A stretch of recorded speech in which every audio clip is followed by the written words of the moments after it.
Good morning, students. Welcome back to chemistry session.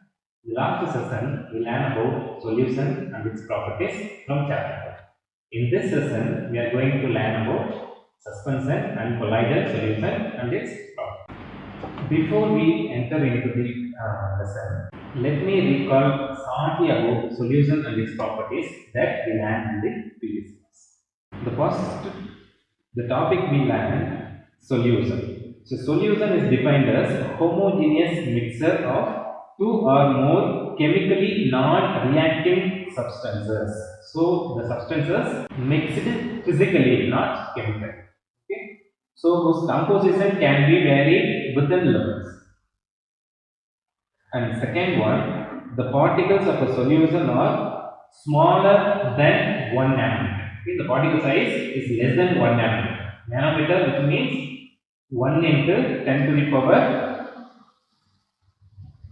minus 9 meter. Okay, so the particle size of the solution is less than 1 into 10 to the power minus 9 meter. So due to the small size of the solid particles in a solution, so it do not scatter the beam of light passing through the solution. So when we pass the light through the solution, so the particles will not scatter by the particles of solution. Therefore, the path of the light is not visible in a solution. And next point, the solutions are stable as particles of solution do not settle down when we allow the solution undisturbed for some time. Okay, so the particles are very stable. If you mix any amount of solid particles in a solvent, the solid particles is very stable. So it continuously dissolved in a solvent particle. Okay, so the solution contains two components called solute and solvent. The component of the solution that dissolves the other component in it. Usually, the component present in larger amount is called a solvent. Okay, and the component of a solution that is dissolved in the solvent, usually present in lesser quantity, okay, is called a solute. And next point, based on the constituent of particles, we can have further the three types of solutions called as solid, liquid, and gaseous solution. So in activity 2,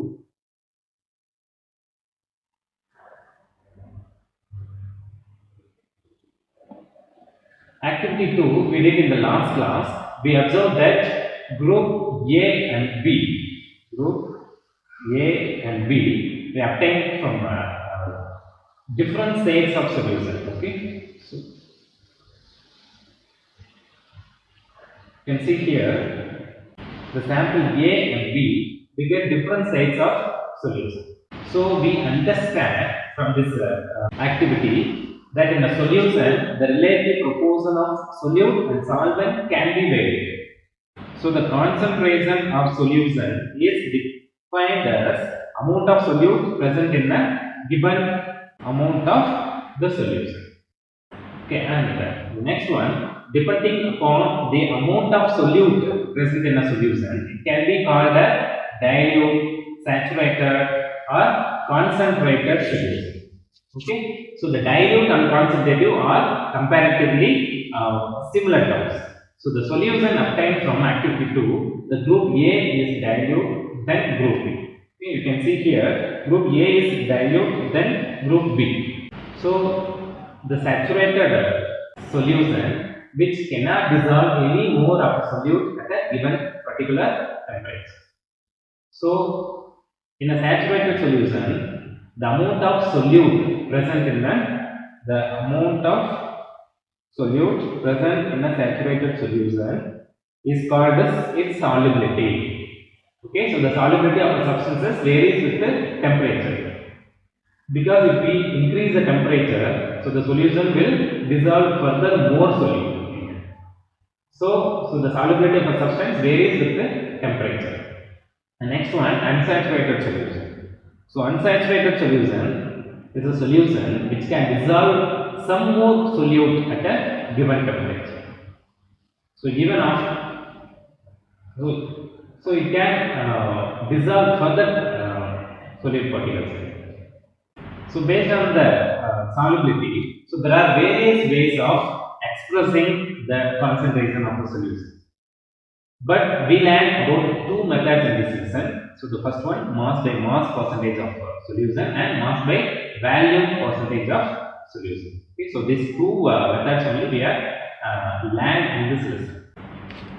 So as we know already, mixture can be classified into two categories based on the arrangement of particles. The first one, homogeneous and heterogeneous mixture. So the homogeneous mixture, so we know very well as a uniform composition throughout the solution. Okay, and for example, the true solution is a homogeneous solution. So these are that we are already learned in the previous lesson. And another category, heterogeneous mixture. So the heterogeneous mixture, it contains physically distinct parts. Okay, so the constituents are present in the heterogeneous mixture do not dissolve uniformly with each other. So it is the non-uniform composition. So it further classified into two categories. So the first one, suspension and colloidal solution. So now we shall learn about suspension and colloidal solution and its properties. So throughout this lesson. So first we discuss about suspension. So before we start learning about suspension, let's recall the activity 2 so that we learned in the previous class. So in activity 2, we take 4 samples A, B, C and D. So we take 4 samples in different beakers with 50 ml of water. Okay, so in each beaker we should add the given samples and stir properly using some glass bag. So here we observe some results.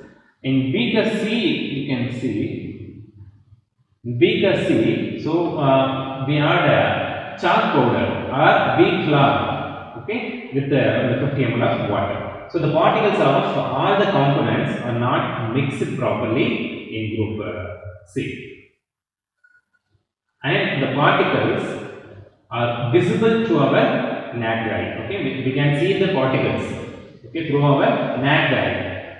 Also, these particles are not stable. Okay, so the particles are not.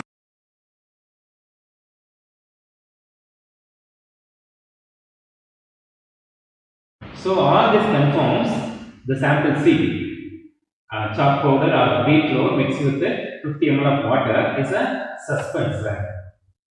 Okay. So what is suspension? So suspension is a heterogeneous mixture, we know very well, because the particles are visible to our naked eye. We can see the boundary between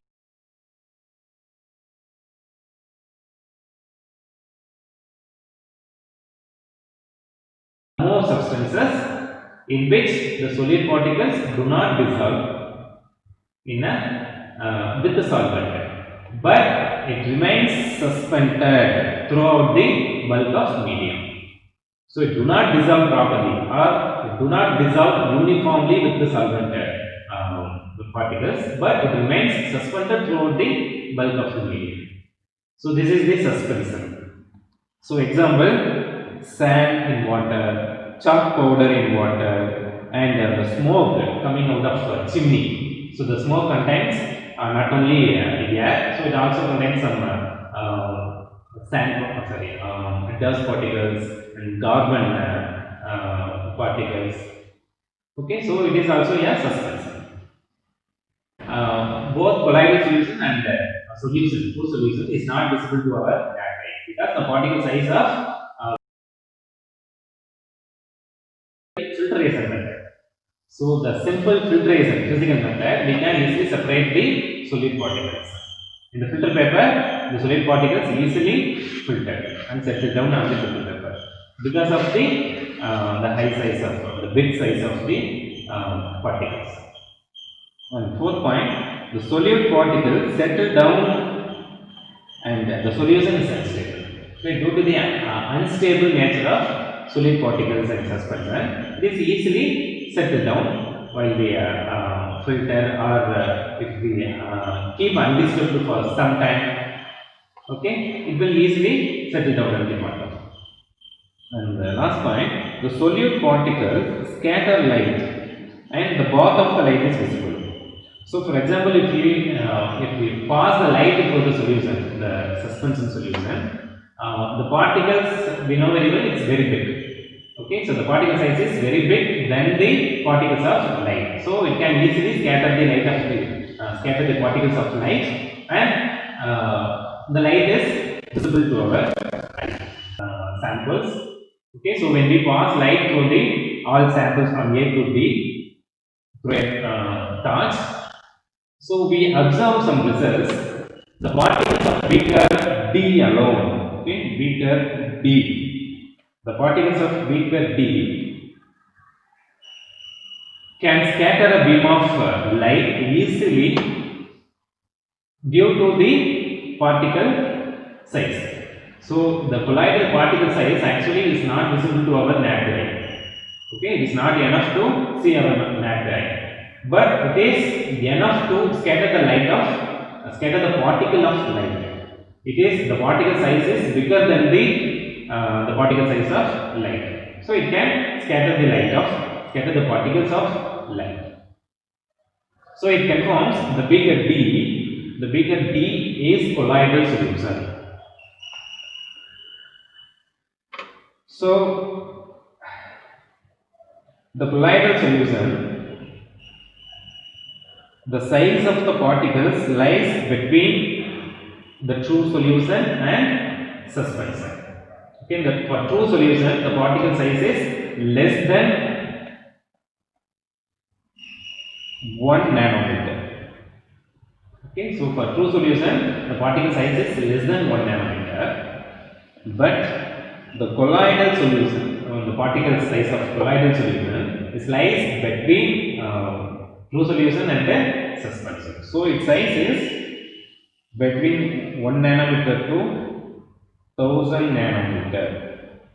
Okay, and the particle size of suspension is higher than the 1000 nanometer.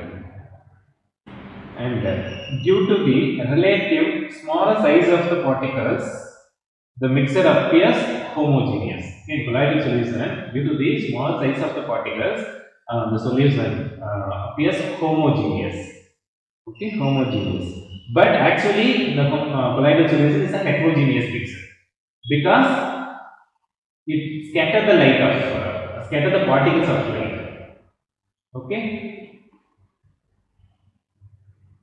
And for colloidal solution, we use the term SOL, S-O-L. Okay, we use the term SOL. And the last point, the colloidal solution has two phases. The first one, dispersed phase and dispersion medium. Okay. So the colloidal solution has two phases. The first one, dispersed phase and dispersion medium. So here, the dispersed phase is a component present in small proportion and is just like a solute in a solution. Okay, and in the case of dispersion medium, is a component present in excess. Okay, excess amount. It's just like a solvent in solution. So, for example, you can take salt in water. Okay,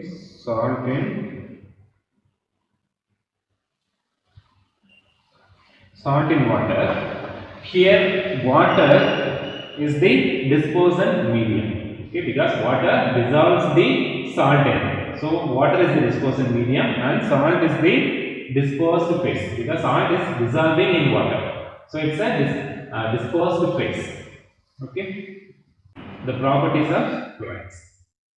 So the first property, the colloidal solution appears homogeneous. But actually it's a heterogeneous. So in the last slide we also discussed, it appears homogeneous due to the smaller size. But actually it's a heterogeneous because it scatters the light of particles of light. The second one, the colloidal solutions are two-phase system because it contains both dispersed phase and dispersant medium. And third point, the colloidal particles pass through the ordinary filter paper. When we filter the colloidal solution, so the particles can easily pass through the filter paper. So the normal filter paper is not able to filter the colloidal particles. For example, you take milk. So the particles of milk can easily pass through the filter paper. Okay, when we filter it.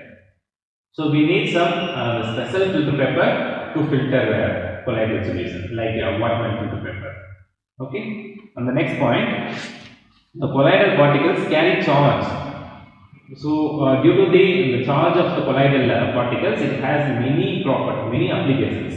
Okay. So for example, if it have a positive charge, means so the positive charge can attract with the negative charge. Okay. So it can easily make a bond with another substance. Okay, and easily make a layer with our skin or any surface. On the next point, the particles of colloid solution follow a zigzag path. Okay, so one particle is here means so it can move from here to here.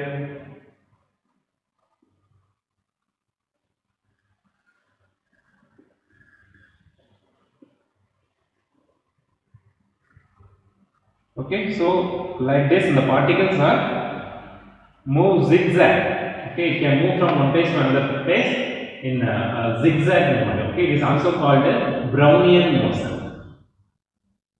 Okay, and the next point, the colloidal solutions scatter the beam of light when we pass through it. Okay, so this is also called a Tyndall effect. Okay. So in the next slide, we are going to study deeply about Tyndall effect. And the last point, the colloidal solutions which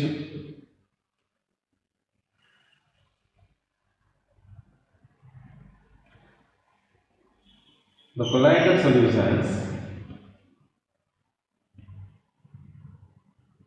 the last point, the colloidal solutions in which only liquids, for example, both dispersive phase and dispersant medium is liquid, okay, which means it's called the emulsions. Okay, and Tyndall effect. So when we pass a beam of light, okay, when we pass a beam of light through a colloidal solution, so the colloidal particles scatter the beam of light and the path of light. And another important topic, Tyndall effect. So when a beam of light is passed through a colloidal solution, so the particles of colloid scatter the beam of light. Okay, because the particles are very big than the particles of light. So it is enough to scatter the light. Okay, and the path of the light is visible to our naked eye. Okay, so this effect is also called the Tyndall effect. And the Tyndall effect can be seen when light enters the room through the small hole. Okay, due to the scattering of light by the dust and smoke particles present in the room, okay, the light will be scattered. Okay, so and the next point, the Tyndall effect can be seen in a dense forest due to the scattering of light by the water droplets present in the atmosphere. Okay, it's called a mist. Okay, so due to the mist, the particles are scatter the light.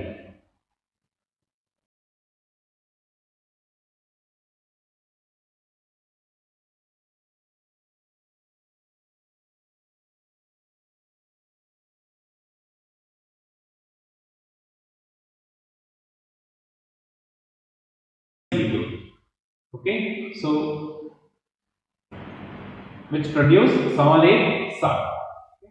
And dispersant phase is solid and dispersant medium is liquid. Okay, which means the solid is dissolved in liquid. Okay, which produce salt. And the dispersed phase is solid, which dissolves in gas. So which produce solid aerosol. So likewise, the disposed phase is liquid and disposal phase is solid, will produce gel, and liquid will produce emulsion. Okay, so emulsion is an important topic. It has many applications in day-to-day life. And liquid gas produce aerosol, and gas solid produce solid foam, and gas liquid produce the normal foam. Okay, so these are the different types of colloids. Okay, due to the variation of disposed phase and the disposal medium. Okay, due to the state of the variation of state in disposed phase and disposal medium. And finally, the application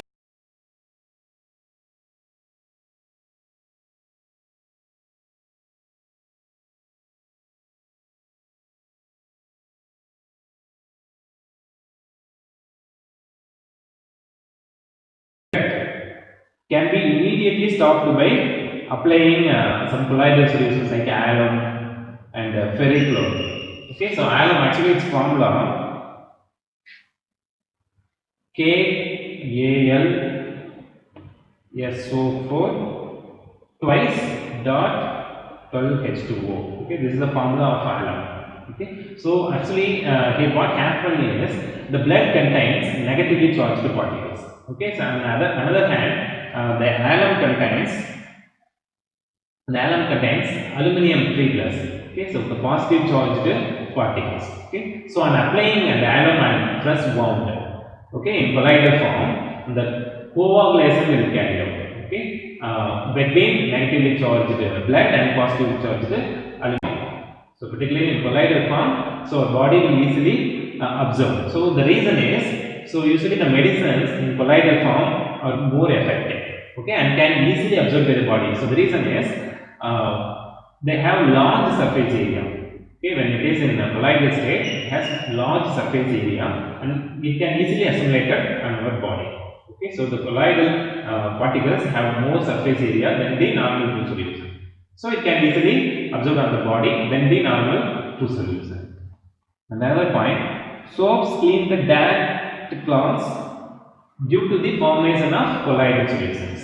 Okay, actually the soap contains the two parts.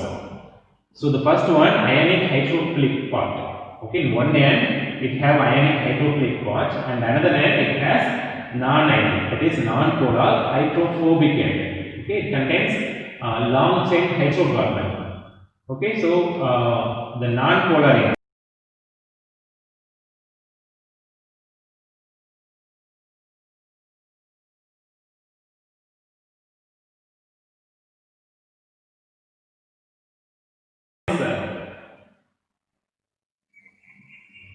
insoluble in water, and another end, ionic hydrophilic part will soluble in water. Okay, so the soap solution contains the two parts. Okay, one end is ionic hydrophilic part and another end is non-ionic hydrophobic part. Okay, so when soap is dissolved in water, a large number of soap molecules associated with the hydrophobic tails. Okay, so hydrophobic tails pointing towards inside and hydrophilic ends contact with water. Okay, so the soap contains two ends. One is hydrophilic end and another one is hydrophobic end. So the hydrophilic end contact with the water in outside and hydrophilic end contact with the soap. Contact with the dirt molecules. Okay, dirt molecules towards inside. Okay, so the layers of dirt surface are covered into a small globules. Okay, small globules. So a stable emulsion between oil and water is created. Okay, is converted, and the globules consisting of dirt can be readily washed with water. Okay, because it comes out of the cloth. So it readily comes out of the cloth. So the soap cleans the dirt from the cloth by forming a micelles. Okay, micelles,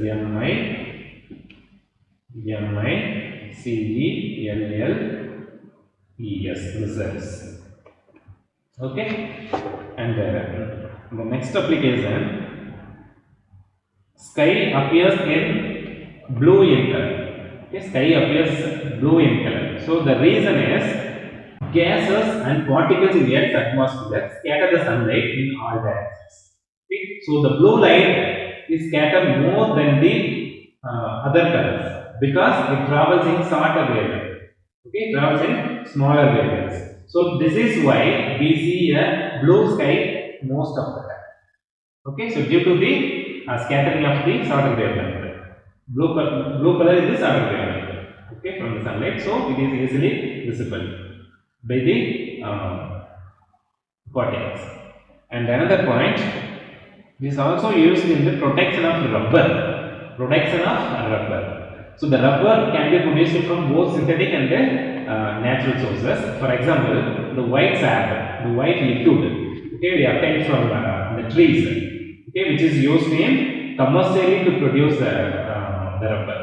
Okay, so the white sap or liquid, okay, from the trees are in colloidal form. Okay, so it is the disposal of the polymer particles in the aqueous medium. Okay, so the aqueous medium contains the larger components that comes from the tree. Okay, students, so in this class we learn about suspension and colloidal properties and its properties. So in the next class we are going to learn about the question and answers from this the three types of mixes called a true solution, colloidal solution and suspension. Thank you.